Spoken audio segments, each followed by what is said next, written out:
I think what made the Blueprint to this day stand out more than any other Jay-Z album is the fact that there's no other Hov album you can compare it to. It doesn't sound like anything he did before or after. The Rap Roundtable. 20 years since the release of an album and a moment that you could say changed history. Yes. It's Sin and I have been arguing about a project and a rap beef that surrounded this project since we met. Yeah. That tells you how much this project resonates. From the time The Rule Is Back comes on, you know what, in the moment, I think, 2001, I might have been, 17? My ears weren't even, like, prepared for what I was hearing. But when I went back and I became an adult and I would go back and I would listen, I would run the albums back to back to back, I always listened for when Jay was in his bag. And you knew, like the flow was a little bit different. The ad-libs were different. When Ho was giving me that little laugh in the ad-libs, oh, man. you knew. So arrogant. You know what I'm saying? The Rule Is Back. The horns on that shit. The way this nigga was talking, I'm like, this isn't sounding like anything I heard previously. I think what made the Blueprint to this day stand out more than any other Jay-Z album is the fact that there's no other Hov album you can compare it to. It doesn't sound like anything he did before or after. You know what I'm saying? It's like he came in on chariots. And the lore being that he recorded it in a weekend. I don't know how true that is. Yeah. But if he recorded this shit in a weekend, what kind of powers Jay-Z have? You know what I'm saying? Those Tupac powers. Yeah. No. You said we're not doing that right now? No. You're not gonna have this guy doing that. Where's the boo sound? You trying to divert us. Is that We're tomato? short on time, man. You trying to divert us. I tried. I didn't think y'all was listening. You know what I'm saying? Forgot it. So you look at The Rule Is Back, and you didn't know what you were getting. You knew that this dude was rapping a certain type of way. It didn't sound like Volume 3. It didn't sound like Reasonable, being that it's most recent and the most furthest. But to set that tone, there was a chip on Jay-Z's shoulders with that project. And I'm like, oh, okay. And then when I got old enough to understand what was going on, even more so, Jay was on some bullshit with this project. And then you lead right into the takeover. Oh, man. Fam. Yeah. Breaks over. Man.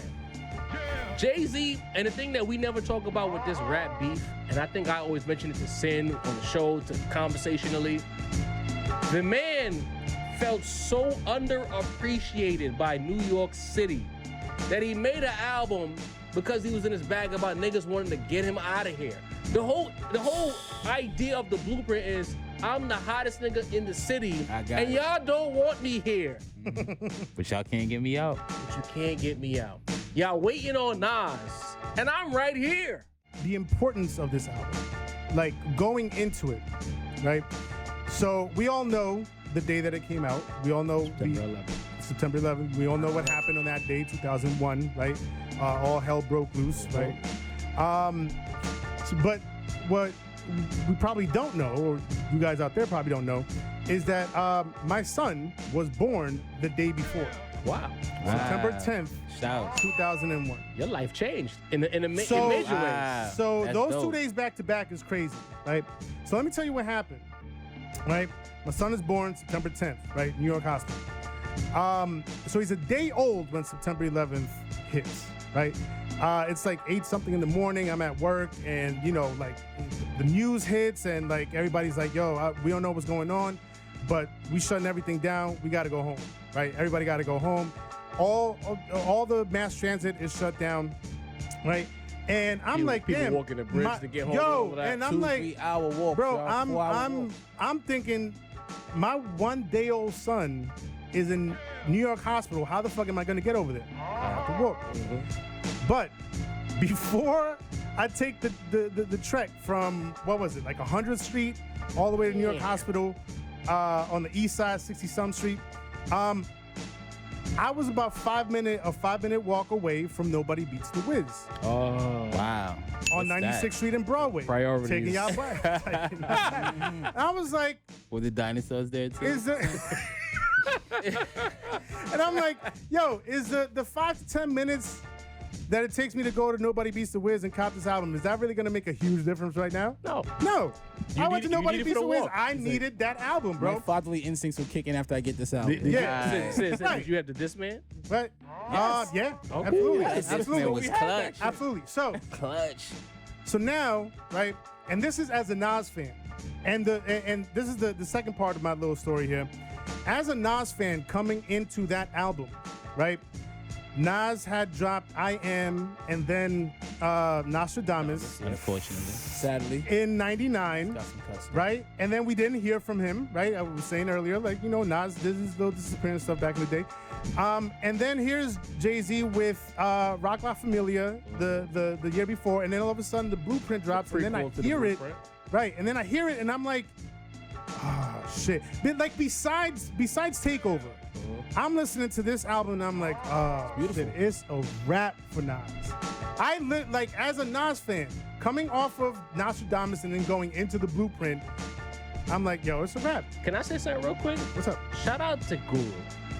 Because Guru made Jay-Z sound so godly. Oh, The yes. vocals. I always say Jay, in that time, it felt like Jay was on a podium rapping down to the rest of the rap world. Yeah. You know what I mean? And Super engineer. He was on a pedestal that you couldn't match. And when you go back, you listen to like an Ola Obito, You Don't Know.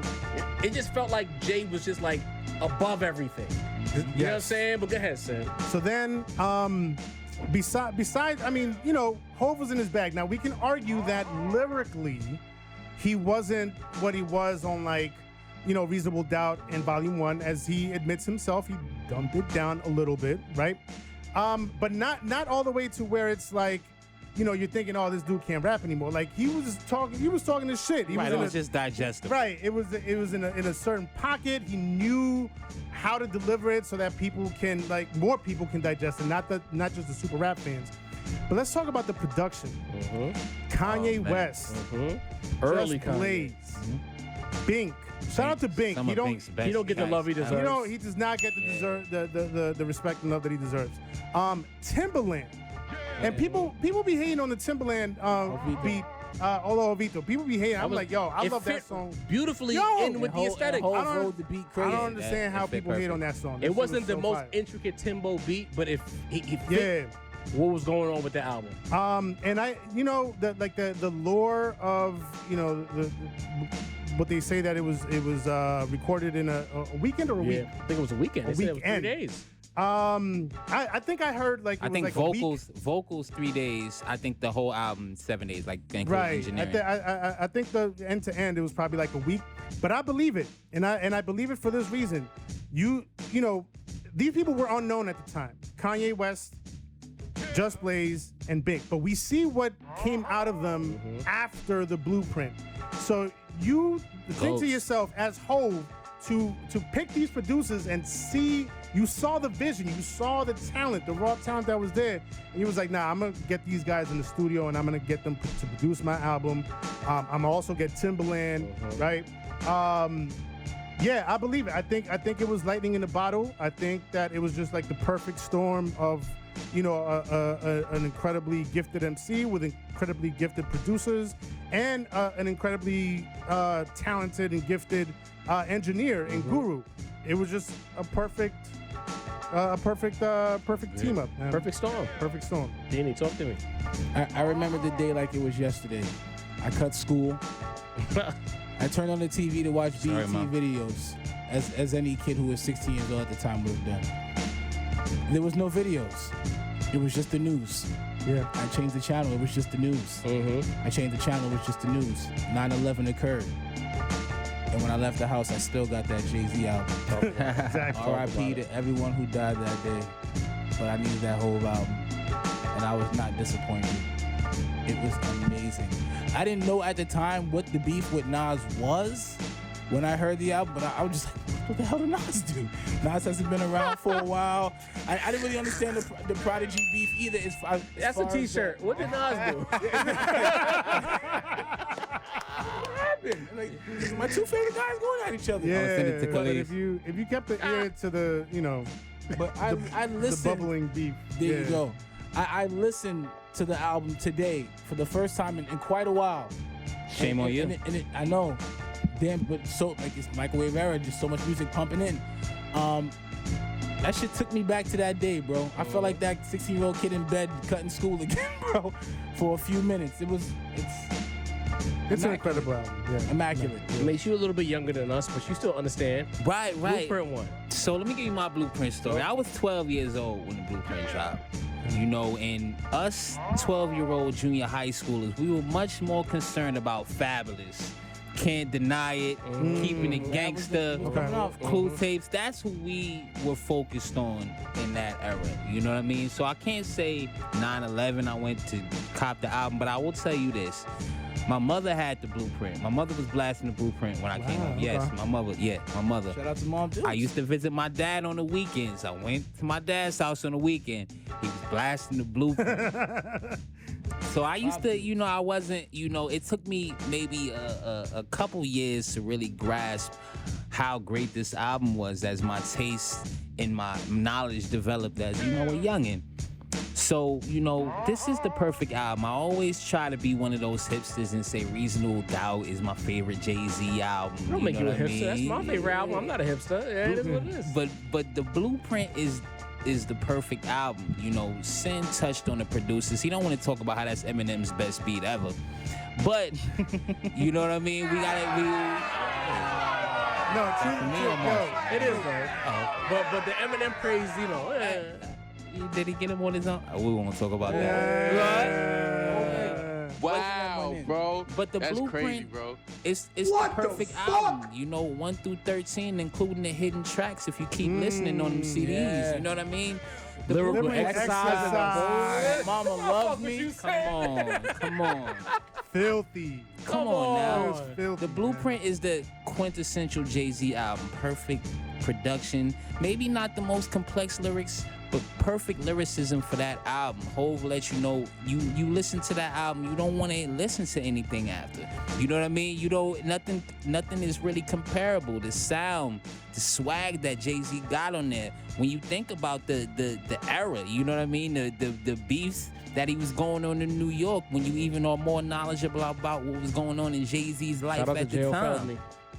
Right. Immaculate Slick Talk. Blueprint is the perfect Jay-Z album. It's one of those albums where not even perfect Jay-Z, just one of the perfect albums, period. You know, some days I walk around, I listen to You Don't Know, and I feel like that's the perfect song. You know what I mean? And then Ain't One No million, Love, 2 come, million. you know, Ain't Love. Oh, Come on now, you know what I mean? This is Jay was in the point where he was on top of the game when this album came out, but he was still in that life after death shadow. He was still in that Illmatic shadow. And with the Blueprint, he delivered in such a way, even going through it with other New York rappers, that this is the album that, in my mind, and you know I'm a little younger, maybe I didn't know, but this album is the one that solidified him as an absolute legend in New York City.